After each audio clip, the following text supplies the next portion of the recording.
Bueno, pues Diana, lo primero que os diría es que el lobby, o decir lobby en España, es casi un sinónimo de poder en la sombra, ¿no? En este sentido yo creo que Hollywood y las películas han hecho un poco de daño a esta imagen, siempre los intereses oscuros de las corporaciones y sin embargo, bueno, pues hay que hacer mucha pedagogía para poder revertir esta imagen, ¿no? Dicho esto, el lobby pues es una actividad profesional que se centra sobre todo pues en la defensa de intereses legítimos. Tampoco nos podemos olvidar de eso. El capitán de los intangibles, navegando con la brújula de la reputación, marca y comunicación. Este es un espacio creado por y para directores de intangibles. Mi nombre es Diana Barberí y aquí hablamos de las principales palancas para crear valor a largo plazo, conseguir licencia para operar, diferenciarse, crecer en liderazgo e influencia positiva. Capitanes, el episodio de hoy tiene como esencia la influencia. Todos somos influencers. Por ejemplo, ejercemos influencia en nuestro entorno familiar, con amigos o en lo laboral también. De hecho, la buena reputación es una de las palancas de influencia auténtica más grandes. Somos followers de las marcas y organizaciones o personas que admiramos, respetamos y en las que confiamos. La influencia es cada vez más bidireccional. Influimos, pero también nos influyen. Las compañías necesitan influir para dinamizar sus relaciones institucionales y asegurar así su licencia para operar a largo plazo. Sobre esto hablaremos hoy con Borja de la Torre, experto de relaciones institucionales en Mapfre, alumni y también Sherpa del Global CCO, quien tiene 15 años de experiencia en gestión de intangibles como relaciones institucionales, comunicación, sostenibilidad, marketing social y cultural. Bienvenido, Borja. Muchas gracias por invitarme al podcast y a participar hoy con vosotros. Iniciemos esta conversación desde lo más esencial de tu labor, Borja. La influencia corporativa está cada vez más profesionalizada con la figura del lobista, un papel que cuenta con detractores y también defensores. ¿Por qué sucede esto? ¿Cuál es el aporte de esta profesión al tejido empresarial y a la sociedad? Bueno, pues Diana, lo primero que os diría es que el lobby, o decir lobby en España, es casi un sinónimo de poder en la sombra, ¿no? En este sentido yo creo que Hollywood y las películas han hecho un poco de daño a esta imagen, siempre los intereses oscuros de las corporaciones y sin embargo, bueno, pues hay que hacer mucha pedagogía para poder revertir esta imagen, ¿no?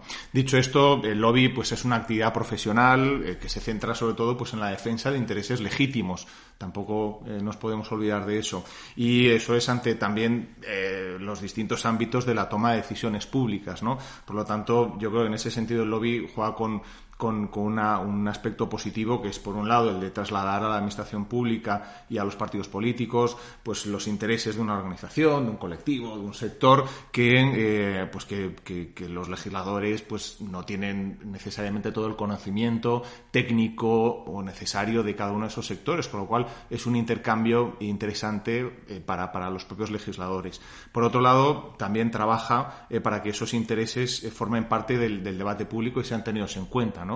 Y por último, pues también hay una parte de normativa, ¿no? Donde se busca que sea equilibrada tanto para los intereses de los consumidores y de la sociedad en general y de las necesidades de las empresas y los diferentes sectores para el desarrollo sostenible de su actividad y generación de riqueza y empleo.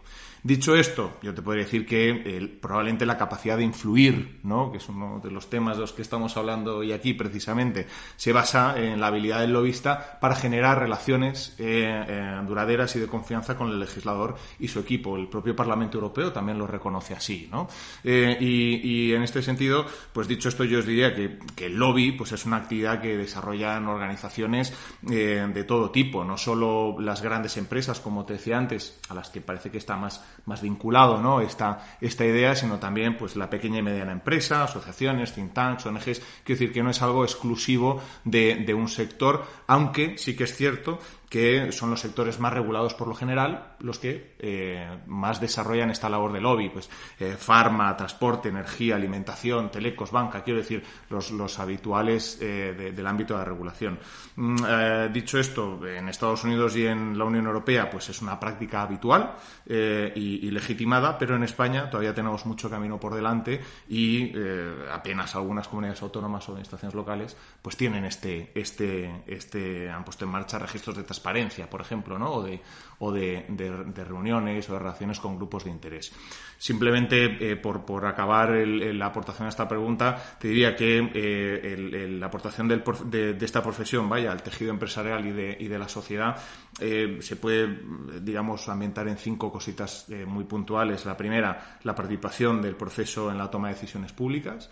La segunda, la mejora de la interlocución del gobierno con los representantes de la sociedad civil. La tercera, facilita a los decisores de información técnica y sectorial, ¿no? Para su labor legislativa, les facilita esa información. Cuarto, yo diría que promueve el debate público sobre asuntos de interés general y diversos. Y quinto, pues que es una herramienta que ayuda, el lobby, ¿no? A las empresas a estar informadas y a conocer cuáles son también las prioridades públicas. Por lo tanto, es bidireccional, ¿no? Entonces, bueno, eso es un poco el panorama en el que nos movemos, No, y efectivamente el entorno geopolítico cambiante, incierto, tan volátil, sumado también a los riesgos crecientes como guerras o pandemias, está elevando esa importancia estratégica de la función de lobista o el director de asuntos corporativos. Por ello es imprescindible, ¿no?, unir esos intereses públicos y privados para buscar soluciones a grandes problemas. Hablemos ahora del éxodo empresarial que vivió Rusia por las consecuencias reputacionales que podrían sufrir las compañías si no cesaban sus operaciones allí. Al inicio de la guerra, multinacionales como Inditex, Google o Microsoft se retiraron de este país, perdiendo así millones de euros y dejando a sus empleados sin trabajo. Esta es una decisión muy complicada y deja claro que las empresas tienen un papel que desempeñar en esta agenda pública. ¿Cómo crees que hay que incorporar inteligencia de contexto en la toma de decisiones empresariales? ¿Qué dificultades ves que existen para gestionar las relaciones institucionales cuando la empresa tiene ese rol tan internacional? Bien, ahora justo que mencionabas el caso de Rusia, ¿no? Yo creo que es muy complicado ponerse de perfil ante una situación como esa, ¿no? Tan terrible como supone la guerra que estamos viendo a diario entre Rusia y Ucrania. Los intereses económicos al final no pueden estar por encima de las vidas de las personas. Y probablemente te diría que el alineamiento que estamos viendo a lo largo de estos meses por parte de la comunidad internacional, tanto desde lo público como desde lo privado, es un alineamiento contra Rusia. Pues es un alineamiento que, si pensamos un poco, echamos la vista atrás, a mí me cuesta encontrar referencias anteriores, si no es remontándonos casi hasta los grandes enfrentamientos o conflictos bélicos del siglo XX, ¿no? O sea que quiero decir que es algo muy, muy potente, ¿no? Dicho esto, si ya nos habíamos acostumbrado, ¿no?, a un entorno buca, tal y como había terminado el siglo XX y tal y como comenzábamos el siglo XXI, ¿no?, con todo lo que ya llevamos vivido en estos 22 años, pues con esas características de volatilidad e incertidumbre, ahora ya estamos pasando al entorno Bani, ¿no? Entonces, al final, donde la fragilidad y la inquietud pues son precisamente los elementos característicos. En este contexto, te diría que la generación de inteligencia para la organización para la que uno trabaja se ha convertido en la parte fundamental, aún más si cabe, de la labor de las relaciones institucionales, ¿no? Y de esta forma, pues, ¿por qué? Porque cuando llega el momento de la toma de decisiones, pues estas se pueden adoptar con la mayor cantidad posible de información en la mano, y por eso es necesario tener esa inteligencia y por lo tanto, ¿cómo la puedes tener? Pues creando, trabajando, puliendo, conservando las relaciones con todos tus grupos de interés. y por lo tanto pues tienes que, para trabajarlas y mantenerlas, tienes que tenerlas actualizadas, ¿no? Por decirlo de una manera, y es la única forma que tienes de conseguir que esa inteligencia pues esté siempre fluyendo y que la toma de decisiones sea cuando llegue pues lo más ágil, acertada y rápida posible, ¿no? O sea que yo creo que es importante. Sobre las mayores dificultades a las que nos enfrentamos en la, digamos, en la gestión, ¿no? de las relaciones institucionales, probablemente yo diría que es aquellos casos en los que te cambian los interlocutores de manera muy rápida o de manera frecuente, ¿no? Al final hay unas relaciones de confianza y de durabilidad que cuando esos interlocutores cambian con frecuencia no da tiempo a tejer con la misma fortaleza con la que sería deseable, ¿no? En el caso concreto de España, por ejemplo, tenemos una referencia muy clara y es que en 4 años llevamos 3 gobiernos, ¿no? Y el último, y en esta legislatura, apenas casi 2 años después de las elecciones, ya se ha producido también una renovación importante de ministros. Entonces, eso te obliga a un ejercicio constante, ¿no? De precisamente de mantener una interlocución con tus grupos de interés y de volver a construir esa confianza esto de la que te hablaba hace un momento, ¿no? Y cuando la organización tiene una proyección internacional, pues entonces esa dificultad pues se multiplica, ¿no? Cada país tiene sus particularidades, algunos stakeholders varían necesariamente de un territorio a otro, entonces identificarlos, construir puentes de unión, generar confianza, abrir líneas de diálogo, mantener engrasadas esas relaciones, pues es probablemente el mayor desafío que nos encontramos en el ámbito de las relaciones institucionales, al menos en mi opinión, estés donde estés. Esto te pasa en España o en Tombuctú, vaya, yo creo que es así. Anticiparse y adaptarse a los cambios globales son esas 2 tareas tan importantes para el CCO. Por ello se deben evaluar las amenazas y oportunidades que para el mundo representan estos cambios geopolíticos con el fin de definir una agenda futura de acción válida, estratégica y con visión estratégica también de los intangibles en las empresas. En este sentido, las políticas públicas, la regulación y las expectativas de los stakeholders impactan en la licencia para operar de la empresa. Hace falta un diálogo constante, como comentabas, y transparente, crear colaboración y alianzas entre sectores para exponer una posición. En este sentido, ¿cuáles crees que son las claves para dinamizar y fortalecer las relaciones institucionales? Mira, Diana, yo aquí creo que hay 4 claves que son fundamentales, ¿no? La primera es tener claro la bidireccionalidad de las relaciones institucionales. Es decir, los grupos de interés, públicos y privados, tienen que mantener un elevado nivel de transparencia, de fiabilidad y de confianza para conseguir que esas alianzas público-privadas que se vayan a generar, pues sean ricas y duraderas, ¿no? Así, pues mientras digamos que a las administraciones públicas se les exige principios de gobierno abierto, como pues rendición de cuentas, participación ciudadana, integridad pública. En el caso, digamos, de la contraparte, pues esa contraparte debería guiarse por principios de influencia basados más bien pues en la ética, la profesionalidad, la colaboración, ¿no? Dicho esto, bajando hacia referencias un poquito más tangibles, entro en la segunda de esas claves, en mi opinión, que es la previsibilidad del marco institucional normativo. Si no tienes una seguridad jurídica, una estabilidad regulatoria, normas de calidad, incluso sentido de Estado, entonces sería muy complicado que las alianzas público-privadas tuviesen un carácter exitoso, ¿no? y fuesen de largo plazo. Efectivamente. Si pensamos en estos factores, además, por ejemplo, como herramientas, piénsalo, para atraer, hacer crecer, consolidar inversión extranjera, ¿vale? Por ejemplo, pues en ese caso el protagonismo de las relaciones institucionales es todavía aún mayor. ¿Por qué? Porque ya intervienen en la generación de riqueza, de empleo y de bienestar, ¿vale?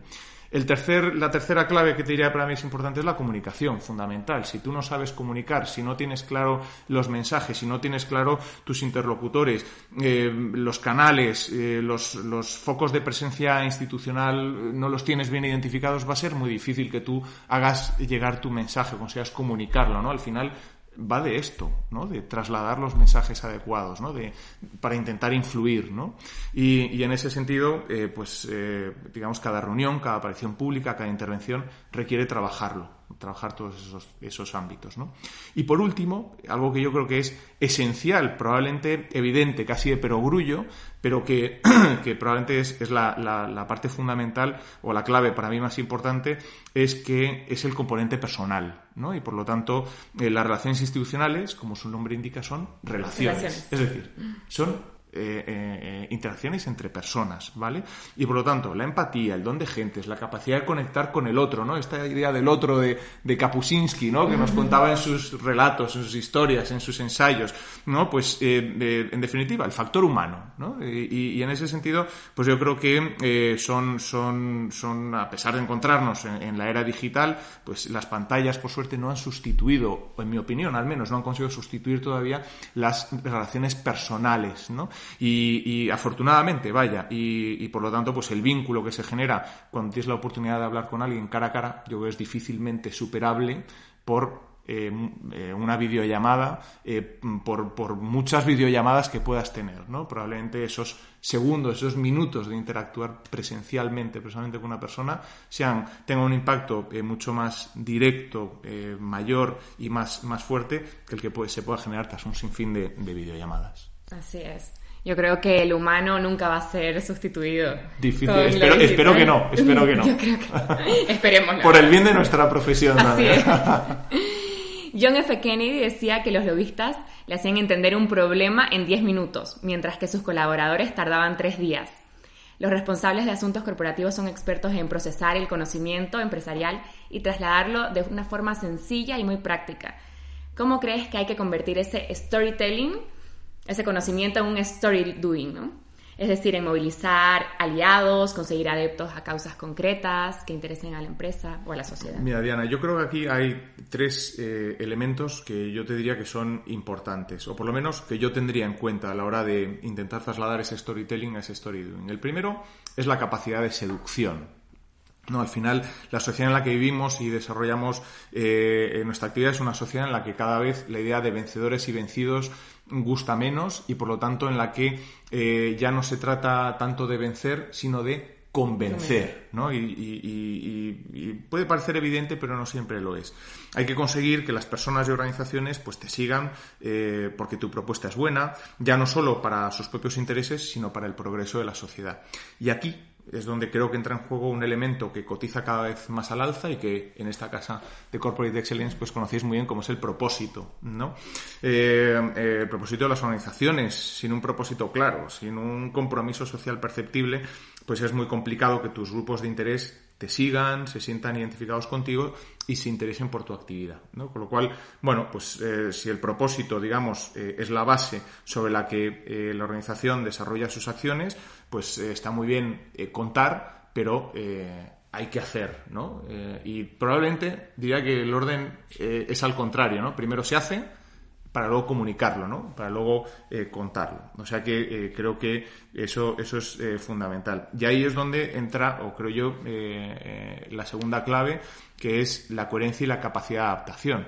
Si cada organización tiene sus intereses comerciales o estrategias corporativas, sus decisiones como empresa, que es muy legítimo, el producto o servicio que ofrecen debe estar también alineado con su misión, su visión, sus valores y su propósito, por supuesto, ¿no?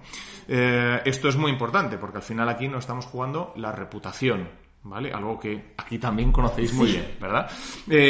Lo que implica cumplir compromisos y generar confianza. Fíjate que 2 palabras, ¿no? Compromisos y confianza para una organización, para una empresa, ¿no? Al final son 2 palabras con una fuerza espectacular, ¿no? Además, las organizaciones que tienen que ser capaces, ¿no?, de mantener un nivel de escucha activa con todos sus grupos de interés, detectar las tendencias y necesidades de adaptarse al contexto que les toca desarrollar su actividad en cada momento, y en ese sentido creo que la pandemia del COVID pues lo ha puesto de manifiesto, ¿no? Lo ha dejado patente, y por lo tanto quienes no se han sabido adaptar ni han sabido entender lo que la sociedad esperaba de ellas, pues son las que más han sufrido para salir adelante en un momento tan complicado. Y lo último que te diría diría respecto a esto es que además de la capacidad de seducción, de adaptación y de la coherencia, es importante es necesario ser selectivo, separar el grano de la paja, como te decía antes, ¿no? Saber detectar quiénes son los interlocutores válidos y los canales adecuados para hacer llegar el mensaje en cada momento y tener claro a qué grupos de interés te diriges en cada momento, para comunicar no solo lo que quieres hacer, sino que has pasado a la acción y que ya lo estás haciendo, ¿no? Y también saber cuándo puedes dar a los demás, porque habrá un momento en el que también probablemente tú necesites recibir de los demás, ¿no? Entonces, bueno, es un poco las tres claves que te diría. Borja, ¿y tú mides la influencia de tu gestión? Yo creo que ¿Cómo lo haces? la influencia es complicada de medir. Al final estamos hablando de intangibles y por lo tanto es difícil, ¿no? No existe un estándar único, al menos en mi opinión, de éxito, ¿no? Para rastrear y medir pues precisamente el éxito de las relaciones institucionales. Digo que no existe un estándar en el sentido de que cada organización tiene su forma de trabajarlas y por lo tanto a cada una le sirve una metodología o un sistema diferente, ¿no?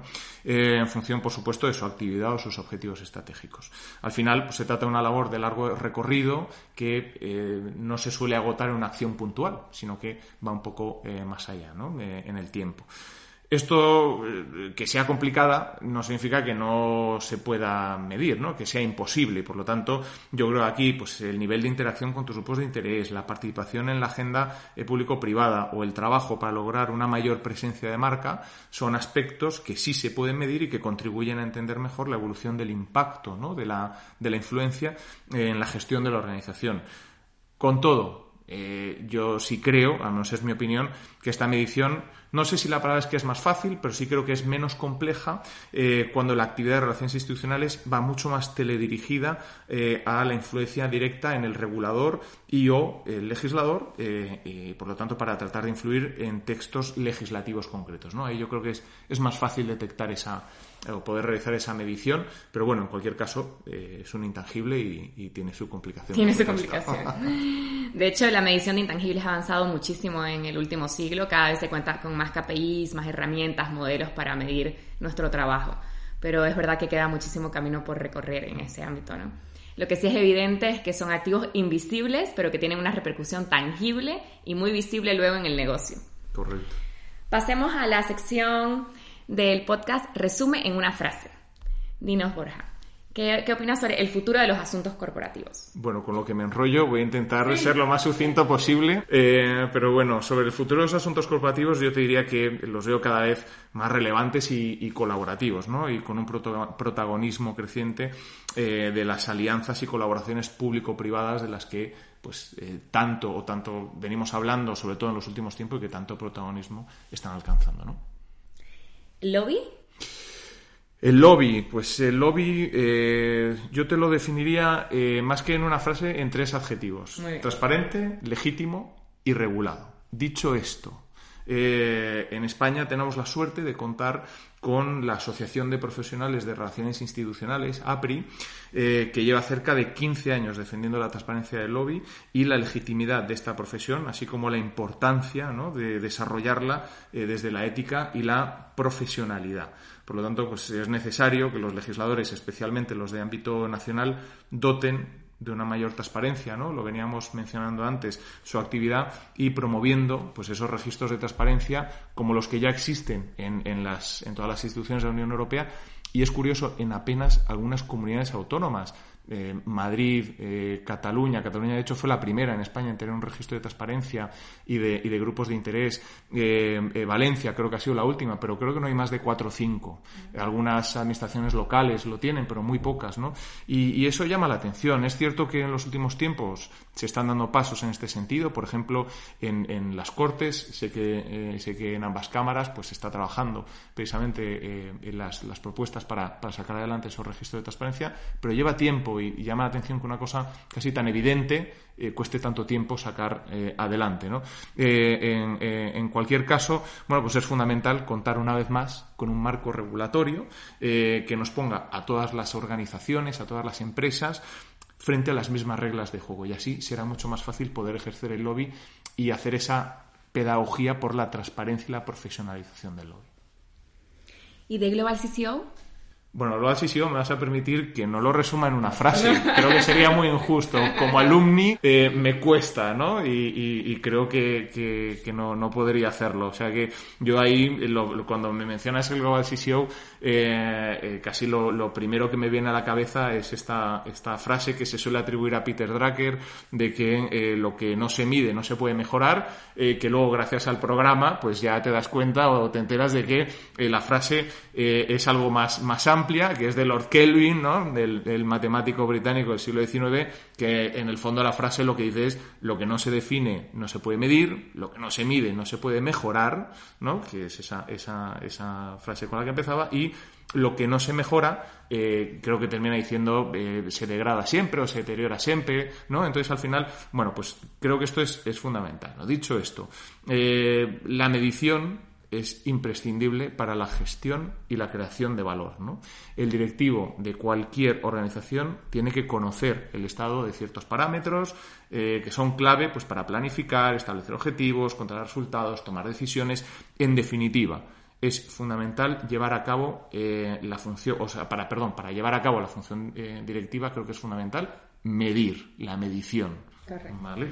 Y en un entorno pues en el que cada vez se miden más cosas, pues es fundamental que exista un programa como el Global CCO, ¿no? Encima con Corporate Excellence y con ESADE detrás, especializado en la gestión de intangibles, y que se nutre pues de los inputs de casos reales de grandes empresas que, como Mapfre en mi caso, pues formamos parte de esta estupenda casa que es Corporate Excellence, ¿no?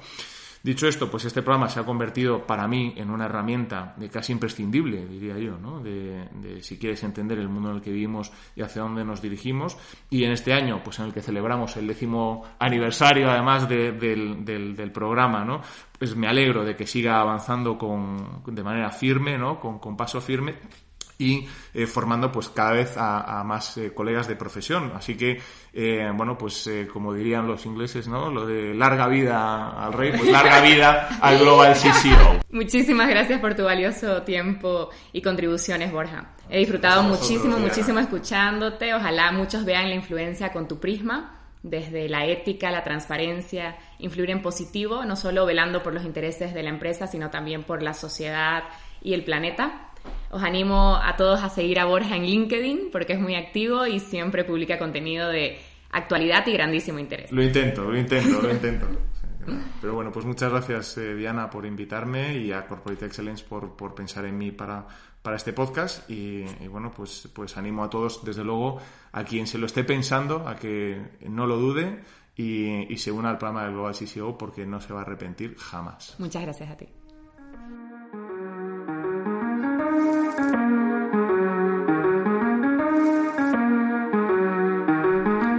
Gracias por escuchar este episodio del Capitán de los Intangibles, segunda temporada. Si quieres conocer más sobre The Global CCO, te invitamos a visitar nuestra web www.corporateexcellence.org.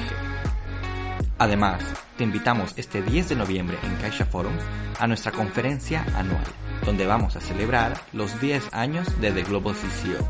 Te esperamos.